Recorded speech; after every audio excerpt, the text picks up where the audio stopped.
Mon problème avec la douane, ou devrais-je dire les douanes? J'ai un gros problème avec les douanes africaines. Plus précisément, je précise ici, je vais parler des douanes africaines. Si c'est un sujet qui t'intéresse, si toi aussi tu fais du business avec l'Afrique et que tu souffres avec les douanes telles que moi je souffre avec les douanes, reste connecté à cette vidéo. Je t'explique tout de suite. J'espère vraiment que cette vidéo, vous allez tellement la partager qu'elle tombera en fait entre les mains d'une personne qui travaille en douane, en espérant qu'elle fasse remonter mon message pour qu'enfin il laisse les Africains travailler tranquillement. C'est tout.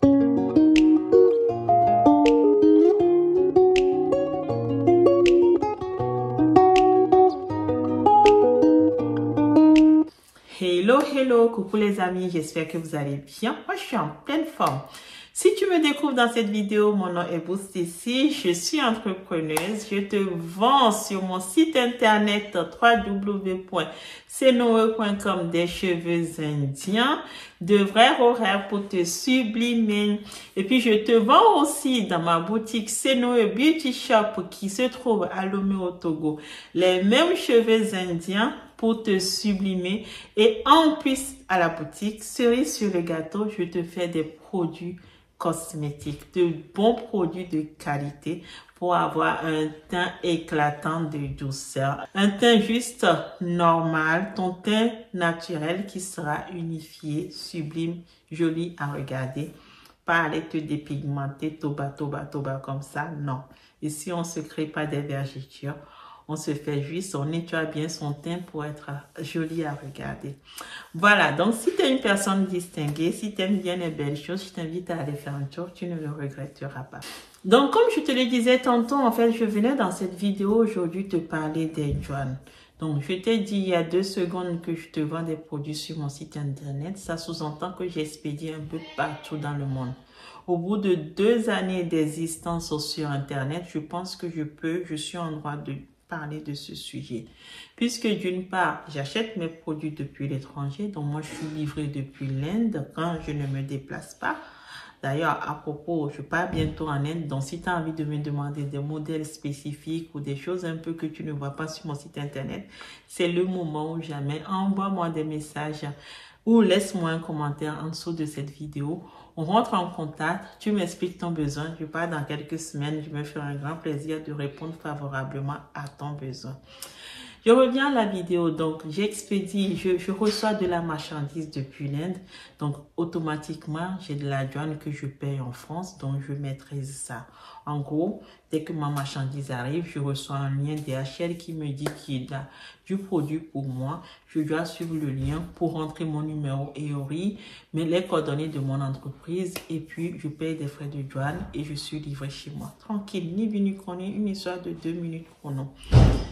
Avec l'Afrique, ça se passe pas comme ça. Je reçois ma marchandise de l'Inde vers l'Afrique. Il se déplace jusqu'à la boutique pour donner un papier comme quoi il y a de la marchandise qui est arrivée. On t'invite à aller à l'aéroport pour récupérer ta marchandise et c'est là où commence ton parcours de combattant. Pourquoi? Parce qu'une fois arrivé, tu dois prendre un transitaire que tu payes bonbon. Les frais de douane sont très opaques. Là où en France, les frais de douane, c'est entre 6 et 12%. Je suis plutôt souvent proche des 12% que des 6%. Mais au moins, c'est écrit, c'est clair, je sais ce que je paye. Du coup, sur la base de mon montant, mes dépenses achats, je sais estimer combien j'aurai de frais de douane. Et tout ça, c'est limpide. Avec l'Afrique, les frais de douane, c'est vraiment aléatoire. Pourquoi? Parce que souvent on t'estime des choses autour de 50%. Donc en gros, quand tu reçois une marchandise de 20 000 €, donc l'équivalent de 15 millions de francs CFA, les gens s'attendent à ce que tu leur laisses 6-7 millions en fait de frais de douane. Comme ça. Donc, en gros, on te dit 50% et là, tu passes de bureau en bureau, en fait, pour aller négocier tes frais de douane pour finir peut-être à quelque chose autour de 20%, 30% ou peut-être même parfois 10% si tu es bonne en négociation. Mais au passage, tu auras laissé plein de pourboires à différents niveaux qui, au bout du bout, viennent quand même bien majorer tes frais de douane. Et je trouve cela anormal et c'est ça que je viens dénoncer ici ce soir. Parce qu'on nous dit, oui, la diaspora, revenez, créer du business, construisons l'Afrique. Il n'y a que nous qui allons pouvoir développer l'Afrique. Si moi, je prends mes économies pour venir développer l'Afrique et que je viens créer un business en Afrique, mettons, j'apporte 100 000 euros par exemple de marchandises en Afrique et toi, tu t'attends à me dérober 50 000 euros aux frais, au titre de frais de douane, tu crois que tu m'encourages à continuer à venir développer du business en Afrique ou tu me fais passer un message comme quoi arrête, ne viens pas ici. Moi, j'opte pour la seconde option. Ce message me dit juste, ma cocotte reste là-bas, ne viens pas développer l'Afrique avec moi. Parce que moi, je ne suis pas prête à te donner les 50 000 euros. Hein. Tu vois un peu ce que je veux dire? Tu me voles de l'argent, c'est du vol. Parce qu'en plus, comme après tu rentres dans un jeu de négociation, tout ça, tu ne sais même pas si tout ça, ça va jusqu'à dans la caisse de l'État. Puisque je te dis que tu donnes plein de pourboires à tous les niveaux, tous ces gens-là, ils prennent ça, ils mettent à la poche, c'est chez eux, c'est pas dans la caisse de l'État. Donc là où les choses sont lisibles en France, c'est que tu payes, tu sais où, à qui tu payes et tu sais où ça va. En Afrique, c'est pas comme ça. Ils appellent ça les accords de l'UEMOA et c'est pareil dans tous les pays. Là, je parle pour le Togo, mais croyez-moi, que ce soit la Côte d'Ivoire, c'est pareil, c'est le même topo, c'est les mêmes vols. Alors, j'ai envie de dire arrêtez. Parce que dans le même temps, j'expédie aussi vers les US ou encore au Canada. Et croyez-moi, ce n'est pas aussi opaque, on n'a pas ce problème. Dès que j'envoie les produits dans d'autres pays du monde, à part les pays africains, c'est fluide, mes clientes, elles y vont, elles payent un peu de frais de douane et puis elles récupèrent leur carton et s'en vont. Quand c'est en Afrique, à chaque fois, on me dit, le monsieur, il m'a dit que je devais payer tant. J'ai négocié un peu, il m'a dit combien j'ai et puis on a fini sur tel montant et j'ai payé ça, je suis partie. Je dis, mais c'est pas normal. Même quand on envoie des échantillons, il fait payer des frais de douane.